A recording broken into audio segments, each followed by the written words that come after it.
প্রিয় দর্শক মণ্ডলী, আপনারা তো ইতিমধ্যে জেনে গেছেন পশ্চিমবাংলায় বিজেপি 208টি আসন পেয়ে এগিয়ে আছে এবং তৃণমূল কংগ্রেস এখন পর্যন্ত 79টি আসন পেয়েছে এবং অন্যান্য দল দুটো করে পেয়েছে। এখন আপনারা তো জানেন নিশ্চিত বিজেপি সরকার গঠন করতে যাচ্ছে, কিন্তু সবথেকে যে বড় বিষয়টা হচ্ছে ভবানীপুর থেকে মমতা বন্দ্যোপাধ্যায় দাঁড়িয়েছে এবং সেই ভবানীপুরে পশ্চিমবাংলার বিরোধী দলনেতা শ্রী শুভেন্দু অধিকারী উনি ওখানে ভোটের প্রতিদ্বন্দ্বিতা করেছে। শুভেন্দু অধিকারী শুধু ভবানীপুরেও না, নন্দীগ্রামেও তিনি ওখানে ওনার এলাকায় নির্বাচনে দাঁড়িয়েছিল।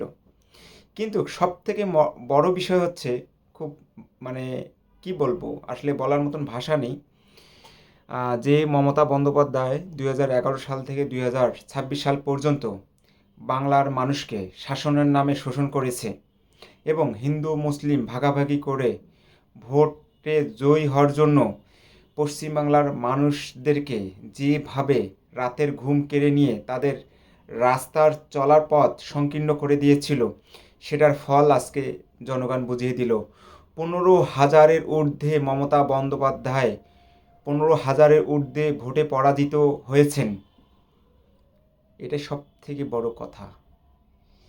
যিনি টানা 3বার মুখ্যমন্ত্রী থেকে ওনার নিজ এলাকা থেকে শুভেন্দু অধিকারীর কাছে পরাজিত হয়েছেন, এটা সব থেকে মমতা বন্দ্যোপাধ্যায়ের জন্য লজ্জার লজ্জার লজ্জার। তবে বিজেপির সব থেকে বড় দায়িত্ব হলো ভোটের পরবর্তী সময়ে আইন শৃঙ্খলা এবং নারী নিরাপত্তা, বিরোধী দলদেরকে সম্মান করা, তাদের রাজনৈতিক প্রতিদ্বন্দ্বী যারা থাকবেন তাদের নিরাপত্তা দেয়া এবং বাংলার উন্নয়ন করার জোর কদমে দাঁতে দাঁত রেখে উন্নয়ন করতে হবে। এটাই সব থেকে বড় কথা।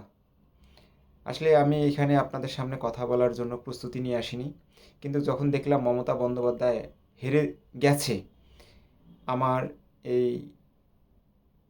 ভিতরে যে একটা অন্যরকম অনুভূতি কাজ করছে, সেই কারণে আমার এই ভিডিওটি করা।